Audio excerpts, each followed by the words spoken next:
Welcome to Her Remarkable History. Remember, to support our channel, please subscribe.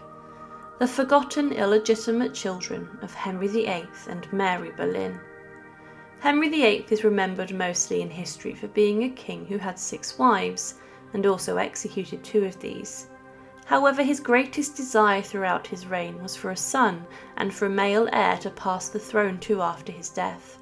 He got this in the form of Edward VI, but he did have an illegitimate son who he showered in titles and lavish gifts. Henry Fitzroy was the son of Henry VIII and Elizabeth Blount, and he was given a dukedom and was given the title of the Duke of Richmond and Somerset. Fitzroy was celebrated across the royal court, and Henry VIII was very proud of him, and the king made it known that he could produce a male heir, and many believed that he may have been preparing to make his illegitimate son the successor.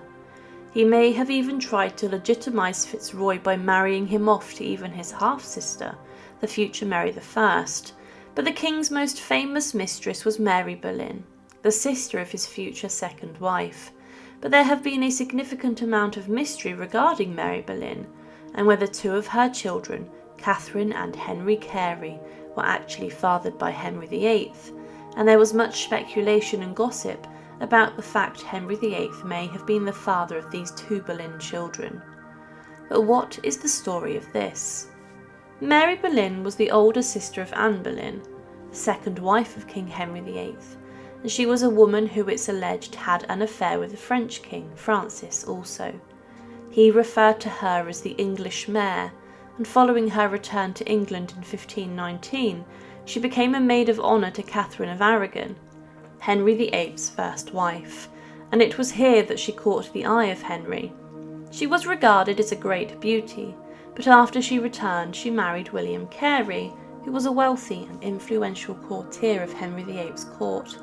They married on the 4th of February 1520, and the king attended their wedding, but it was at some point that Mary became a mistress of the Tudor monarch, and it's not known for certain what their liaisons and relations began to happen, and William Carey was a gentleman of the king's privy chamber and was an esquire to the body, helping the king to go to the toilet.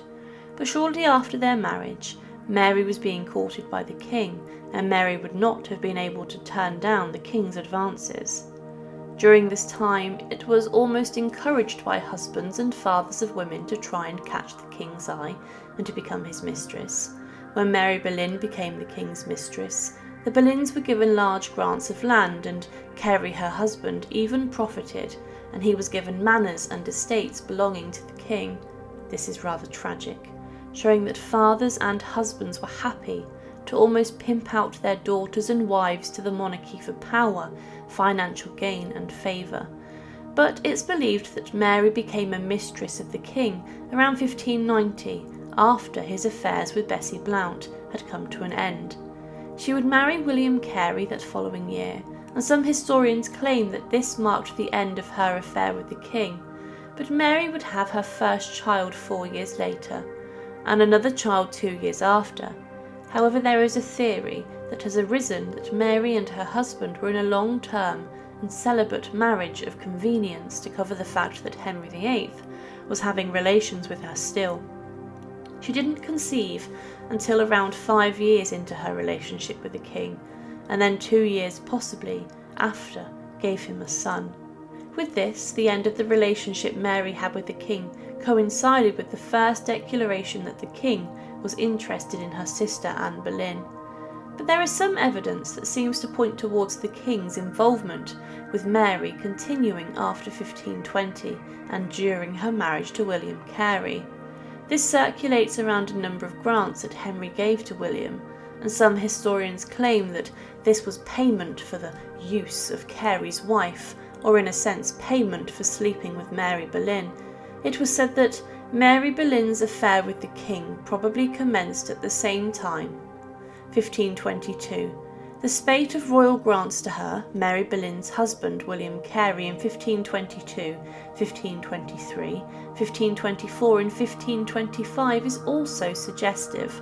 The first manors and estates, as opposed to minor keepership and stewardship, that Mary's husband possessed were granted to him by the crown in June 1524 and February 1526, it should be especially noted that the February of 1526 grant occurred on the 20th, just 12 days before the recorded birth of Henry Carey on the 4th of March 1525 or 6. Significantly, this royal grant included the borough of Buckingham, which was granted to William Carey, entail male.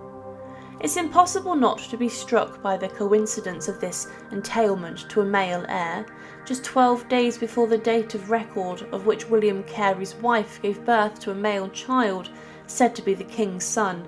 I find no significance in the grant being entail male. That was a normal part of the wording of grants of the era. Secondly, there's no way Henry could have known that the upcoming baby was a boy, so there's no coincidence. Why wouldn't the king have for the birth itself if it was a celebration of his child, or waited to see if the baby turned out to be a boy, if the intent was to give a grant to his son? Considering the high infant mortality of the day, and equally high possibility the child could have been a girl or stillbirth, it's likely the grant had nothing to do with Mary's current pregnancy. If the king wanted to cover up his relationship with Mary, then it's strange that he would pay her husband in the form of public grants for this.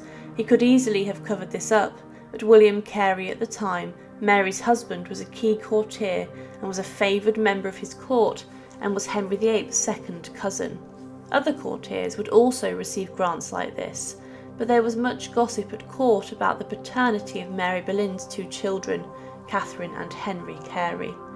An ambassador mentioned a promising natural son of Henry VIII in 1531, and could have been referring to Henry Fitzroy, but a court case in 1535 would echo the same. It was said that, moreover, Mr. Skidmore did show to me young Master Carey, saying that he was our Lord the King's son by Lady the Queen's sister, whom the Queen's grace might not suffer to be in court. This meant that the young Henry Carey, even at around the age of 9 or 10, was repeating rumours that he was the son of King Henry VIII. But if the king had fathered children with Mary Boleyn, and Mary's sister Anne became the queen and second wife of the Tudor monarch, you would have thought that she would have cast Mary aside, especially considering her history as the king's mistress. But Mary had been welcome at court until she remarried in 1534 and was banished as she was said to have married below her station. But it can be interpreted that Anne may have banished Mary out of jealousy for the fact she may have had children with Henry VIII. But there was a physical resemblance between the Carey children and the king. Henry and William Carey were descendants of the Beauforts. However, the Carey children both had red hair, and red hair ran in the Howard family. What happened to these two children? Catherine Carey would become known as Dame Catherine Knollys following her marriage to Sir Francis Knollys, and she was the chief lady of the bedchamber to Queen Elizabeth I. If the rumours were true that she was fathered by Henry VIII, this would have made her and Elizabeth half-sisters, and Catherine was one of the most senior ladies-in-waiting to the Queen. Henry Carey became the first Baron Hudson and was a patron of Shakespeare's playing company. He would serve as an MP and was then appointed to a number of positions during the reign of Elizabeth I, including practically being her personal bodyguard. Interestingly, 10 years after the birth of Henry, John Hales, a vicar, would state that he met the young Master Carey, and some monks believed he was the son of Henry VIII. But the vicar may have been stirring up trouble between himself and the Boleyn family. Reginald Pole, the enemy of Henry VIII, would later warn the king's hypocrisy in marrying Anne Boleyn, and he was having the same sort of relationship he was accusing his wife Catherine of Aragon of having with his dead brother. Reginald Pole said, "Anne had learned, I think it, from nothing else, at least from the example of her own sister, how soon you get tired of your mistresses, and she resolved to surpass her sister in retaining you as her lover." Pole doesn't necessarily mention Henry's children with Mary, however he mentions how he grew tired quickly of Mary Boleyn. But the Tudor king would never attempt to find marriages for the children of Mary Boleyn, and if he considered them to have been his, he may have meddled in this, or used them for a power play to build alliances with Europe. The two Carey children married well, but the king did not provide Catherine with a substantial dowry or prevent Henry Carey from finding a better wife of higher status than he married. He never behaved as an interested father towards these children, and he did not take an interest also in their education. They were on their own, and Mary Boleyn was able later to fund their careers and life at court. But the rumours about the Carey children and the king were developed later, despite the fact there was much gossip at court at the time regarding the children and the king. But Mary Boleyn and the king's affairs may have provided children, and it's something which is very interesting to consider. Thank you for watching, and to support, please subscribe to Her Remarkable History. Thank you.